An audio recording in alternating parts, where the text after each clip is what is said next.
सात रंग इंडिया में आपका स्वागत है। मैं हूं कुमार अनिल। आज शाम को मैंने कई चौराहों पर एक शब्द सुना, पलटू राम। जिधर गया उधर ही इस शब्द से पाला पड़ा, पलटू राम। ये पलटू राम किसने नाम दिया? कोई नारा गढ़ना, किसी के लिए कोई टैगलाइन बनाना बहुत महंगा बिजनेस है। एक नाम गढ़ने के लिए, एक नारा तय करने के लिए मार्केटिंग गुरु कई कई मीटिंग करते हैं, सर्वे करते हैं, लाखों लाख फीस लेते हैं, तब कहीं एक नाम, एक नारा या एक टैगलाइन फाइनल करते हैं। टैगलाइन बोलते ही ब्रांड की छवि आपके दिमाग में बन जाती है।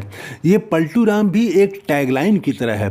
पलटू राम बोलते ही सामने वाला समझ जाता है कि आप किसके बारे में बोल रहे हैं।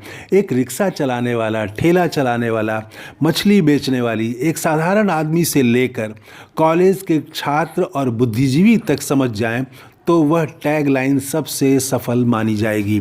मार्केटिंग गुरु, मार्केटिंग कम्युनिकेशन की पढ़ाई कर चुके लोग ये काम करते हैं, पर कई बार आम लोग, साधारण रिक्शा चलाने वाले गरीब मजदूर और किसान भी ऐसी ही टैगलाइन बना देते हैं और ज़बरदस्त बना देते हैं। आम लोग जो टैगलाइन बनाते हैं वह जन जन की जुबान पर चढ़ जाता है, दिमाग में अमिट चित्र बन जाता है जो मिटाए नहीं मिटता। ये पलटू राम भी जनता द्वारा गढ़ा गया शब्द है, जनता द्वारा दिया गया नाम है। मुझे विश्वास है कि किसी आईटी सेल ने ये टैगलाइन तय नहीं की होगी, यह आम लोगों ने नाम दिया है। पलटू राम आप किसी को भी नहीं कह सकते। टैगलाइन दरअसल वही हिट होती है जो कंटेंट से मेल खाता हो, प्रोडक्ट से हूबहू मेल खाता हो, जिसके व्यक्तित्व से 100% मेल खाए, उसी से यह पलटू राम का टैगलाइन चिपक सकती है। पलटू राम नाम ऐसा हिट हुआ कि न सिर्फ बिहार बल्कि पूरे हिंदी भाषी राज्यों में अचानक चर्चा में आ गया। पलटू राम की एक खास बात बताता हूँ, आप गौर करिए। जो आदमी कह रहा है कि आखिर पलटिए गलथुन, मतलब आखिर वे पलट ही गए। कोई आदमी जब पलटू राम कह रहा है तो वह गुस्सा में नहीं बोल रहा है, उसके भीतर नफरत भी नहीं है। पलटू राम कहने वाला व्यक्ति इस तरह कह रहा है जैसे वह हमारे बीच का ही आदमी हो जो अपनी आदत से लाचार हो।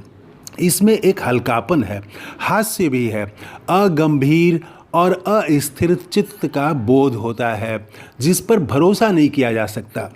तो ये टैगलाइन कभी जो जनता तय करती है वो मिटती नहीं है, वह दशकों दशकों तक याद रहती है।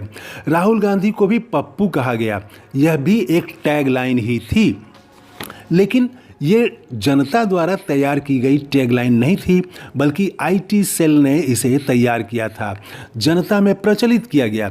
इसलिए राहुल गांधी की भारत जोड़ो यात्रा से यह टैगलाइन ध्वस्त हो गई।